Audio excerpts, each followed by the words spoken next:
Subscribe कीजिए हमारे channel नूर रज़ा को और बेल आइकन को प्रेस कीजिए, जिससे आपको हमारी न्यू वीडियो की नोटिफिकेशन मिलती रहे।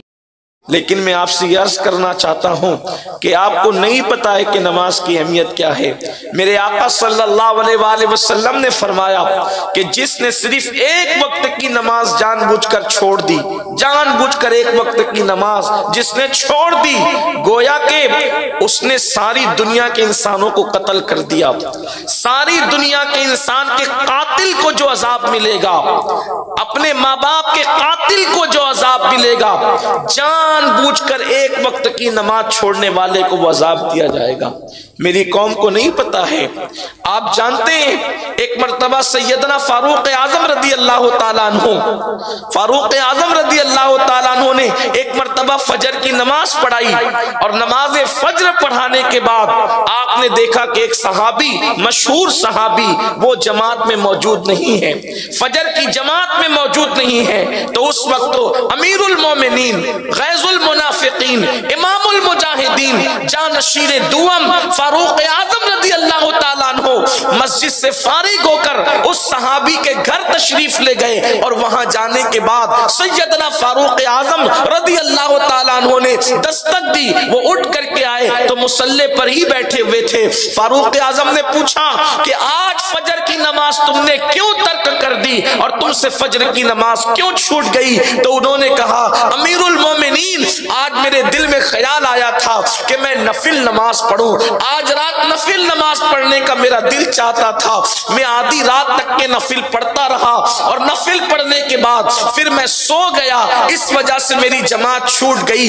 जलसे की वजह से नहीं छूटी, मुशायरे की वजह से नहीं छूटी, नमाज़े नफल की वजह से फजर की जमात छूट गई। वो भी नमाज नहीं छूटी, सिर्फ जमात छूट गई। फारूक आजम ने गुस्से होकर फरमाया कि तुम्हारे आधी रात नफिल पढ़ने से बेहतर था कि तुम इशा पढ़ के फौरन सो जाते और फजर की नमाज जमात के साथ अदा करते। मेरे प्यारे आका सल्लल्लाहु अलैहि वसल्लम के दीवानों, सुन्नियों, अपने हाल पर रहम करो, अपने हाल पे, अपने बच्चों पे रहम करो, अपनी आखिरत पर रहम करो, अपनी कब्र की जिंदगी पे रहम करो। ये दुनिया के अंदर ये सब यहीं पर रह जाएगा, बड़ी बड़ी बातें यहीं पे रह जाएगी, बड़ी बड़ी बातें यहीं पे रह जाएगी, बड़ी बड़ी बड़े बड़े डायलॉग यहीं पे रह जाएंगे, बड़े बड़े मुहावरे यहीं पे रह जाएंगे। अल्लाह अकबर। मेरे आका सल्लल्लाहु अलैहि वसल्लम के फरमान का मफहूम है अल्लाह अकबर। एक वादी है, इस हदीस को फकीह अबू लैस समरकंदी ने अपनी किताब में लिखा है। एक वादी है, उस वादी का नाम वादी लमलम है।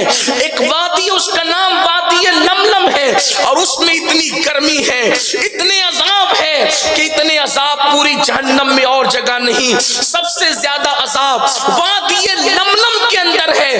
अल्लाह के हबीब अलैहिस्सलाम फरमाते हैं जो वादी लमलम है उसमें मोटे मोटे बिच्छू, और वो भी इतने मोटे मोटे जैसे ऊंटों की तरह। ऊंट की तरह बिच्छू मोटे नहीं होते, बिच्छू तो सिर्फ हाथ भर के होते हैं या अंगूठे भर के होते हैं, बालिश्त भर से ज्यादा कभी बिच्छू नहीं दिखते।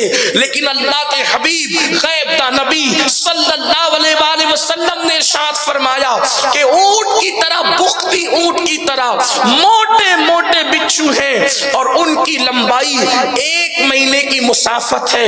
यानी 1 महीने लंबाई में इंसान जितना दौड़ सकता है या घोड़ा जितना दौड़ाया जा सकता है, उतने लंबे लंबे बिच्छू हैं और उनके मुंह में 70 डंक है, 70 डंक, और हर डंक के साथ एक जहर की थैली है। जब वो किसी को एक डंक मारेंगे तो 70 साल तक के वो जहर उसके जिस्म में घूमता रहेगा। 70 साल तक के वो जहर उसके जिस्म में घूमता रहेगा।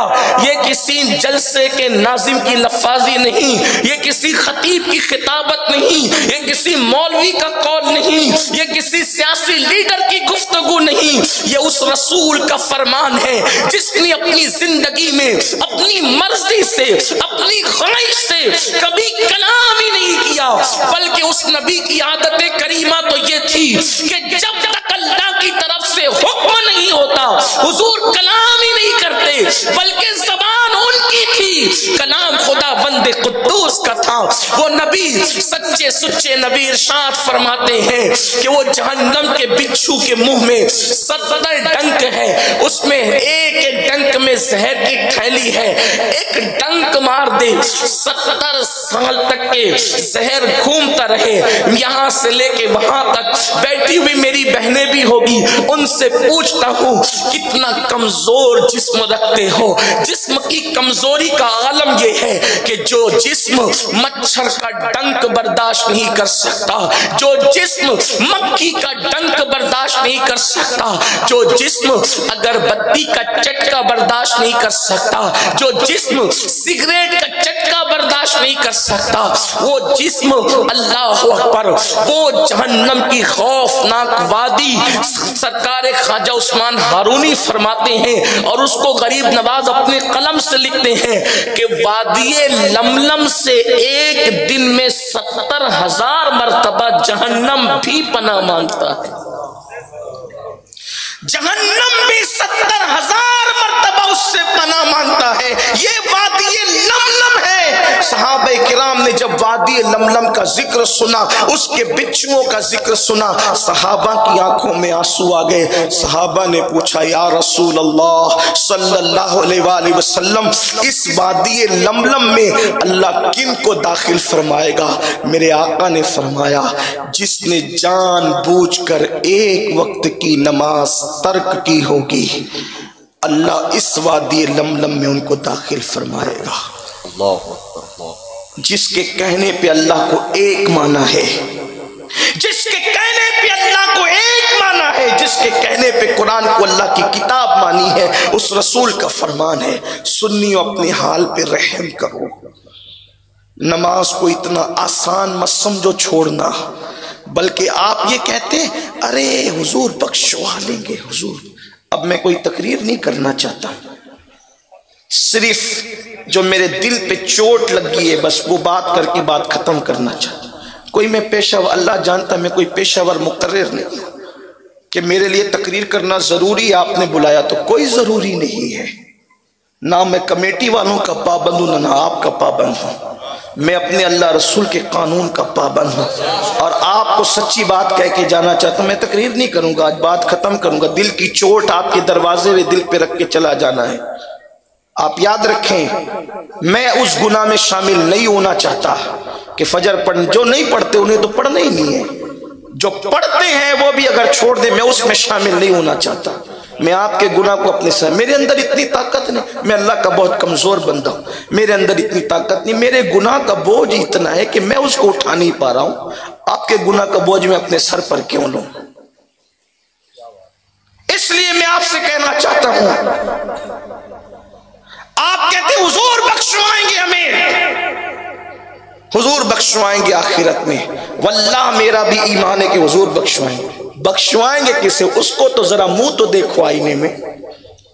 शफाती ले अहलिल कबायर उम्मती, ये मेरा ईमान है।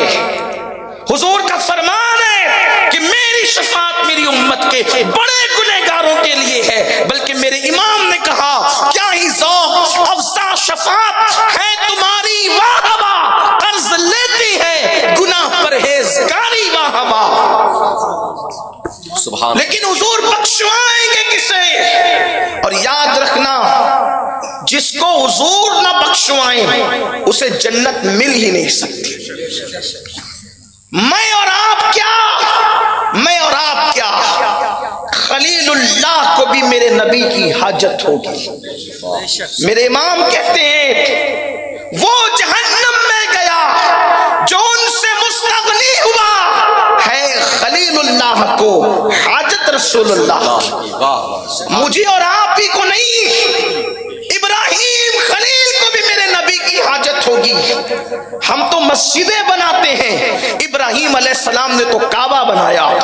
हम तो बकरीद के मौके पे बकरों की गर्दन पे छुरी रखते हैं। अल्लाह की मोहब्बत में इब्राहिम खलील ने तो अल्लाह की मोहब्बत में एक लौते बेटे की गर्दन पे छुरी रख दी। अल्लाह अकबर।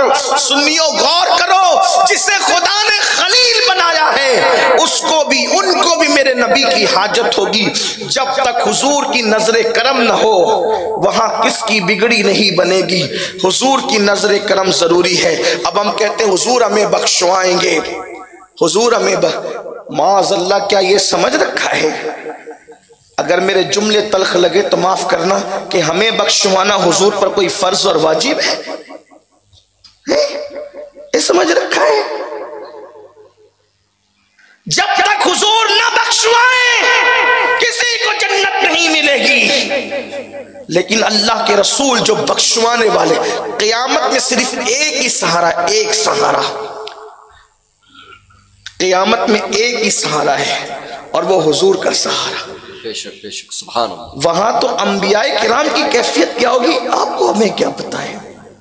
हम तो यहाँ शायरी करते हैं ना कि इसका चेहरा देखो जन्नत मिलेगी और उसका चेहरा देखो जन्नत मिलेगी। जिनके चेहरे दिखा के जन्नत बांटते हो, क्या वो भी जन्नत में जाएंगे? इसकी कोई गारंटी है? हम कौम के साथ चिटिंग क्यों कर रहे हैं? जिनको रसूलुल्लाह ने जन्नत की बशारत दी थी वो पूरी पूरी रात रोया करते थे। जिसको ये कहने का हक है कि जन्नत मेरे बाप की है, वो सज्जदा तज्जबा ताहिरा आबिदा साहिदा राकिया साजिदा नकिया तकिया ज़किया रकिया, सबसे बड़े जिसके बच्चे हैं कि इब्तिदा में इमामत जिसके बच्चों की है और करीब क़यामत की इमामत इमाम मेहदी सज्जदा के बेटे की होगी। वो सैयदा फातिमा भी पूरी पूरी रात सज्जे में गुजार दी। कायनात में इतने अच्छे बेटे, कायनात में इतने अच्छे बेटे किसी माँ के नहीं हुए जितने अच्छे बेटे सैयदा फातिमा के हुए। हसन उनके बेटे, हुसैन उनके बेटे, ज़ैनुल आबिदीन उनके बेटे, बाकर उनके बेटे, जाफर सादिक उनके बेटे, मूसा कासिम उनके बेटे, अली रजा उनके बेटे, इमाम नकी उनके बेटे, सैयदना तकी उनके बेटे, हसन अस्करी उनके बेटे, गौसुल आजम उनके बेटे, गरीब नवाज उनके बेटे, वारिस देवा उनके बेटे, बदियुद्दीन उनके बेटे, मखदूम अशरफ उनके बेटे, अल्लाह अकबर, सरकाराने कालपी उनके बेटे, अल्लाह अकबर। और जिस इमाम मेहंदी के पीछे ईसा अलैहिस्सलाम नमाज पढ़ेंगे वो मेहंदी भी सैयदा फातिमा के बेटे। ये शान है सैयदा की, जिसका बाबा भी बेमिसाल है, जिसकी औलाद भी बेमिसाल। बेशक बेशक। बेटे ऐसे जिसे हसन और हुसैन कहा जाए और बेटी ऐसी जिसे ज़ैनब कहा जाए, ये है सैयदा। लेकिन पूरी पूरी रात इबादत में, और जब सजदा खत्म नहीं होता और रात खत्म होती है तो बड़ी हसरत के साथ सजदा मुकम्मल करके कहती है, अल्लाह तूने रात कितनी छोटी बनाई, तूने रात कितनी छोटी बनाई कि तेरे नबी की बेटी फातिमा दिल खोल के सजदा भी न कर सकी। कोई रात ऐसी तो दे मौला जब फातिमा दिल खोल के सजदा कर ले। जिसके बाप की जन्नत है वो पूरी पूरी रात सजदा करे, और जिनके वुजू भी दुरुस्त नहीं और वो क्या हम जन्नत के ठेकेदार हैं।